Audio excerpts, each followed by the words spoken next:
আজ দোল। সব্বাইকে জানাই হ্যাপি হোলি। আমি কাকলি শুরু করলাম আজকের মিনি ব্লগ। এই যে দেখছো রঙগুলো আমার ছেলে কিনে নিয়ে এসছে, ও আজকে দোল খেলবে। সত্যি এই রঙগুলো দেখে ফিরে যাই ছোটোবেলার স্মৃতিতে। কি সুন্দর ছিল ছোটোবেলায়। এখন যেন দায়িত্ব আর কর্তব্যই চেপে ধরে রয়েছে। ছেলে কিনে নিয়ে এসছে জল রং, বেলুন আর নানান রকমের আবির। পিচকারিটা আগের বছরের ছিল বলে তাই এবছর আর কিনে দেওয়া হয়নি। তবে বেশ ভালো লাগছে রঙগুলো দেখে।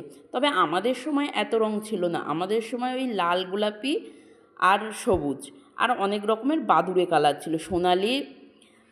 আজকে করব নিরামিষ, তাই তোমাদের দাদাভাইকে বলেছিলাম পনির আনতে। পনিরটা ছেলে নিয়ে এসছে, কিনে পাঠিয়ে দিয়েছিল, ছেলে গিয়ে নিয়ে এসছে। দেখি কেমন হয়েছে, মানে দিয়েছে কেমন। এখন তো সব কিছুই ভেজাল। যাই হোক, বাস ভালোই দিয়েছে, তবে রান্না করলে বোঝা যাবে খেলে।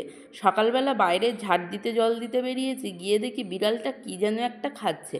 ওর না সারা শরীরে ঘা হয়ে ভর্তি হয়ে গেছে, কেন কি জানি, তোমরা বুঝতে পারছো কি না বুঝতে পারছি না।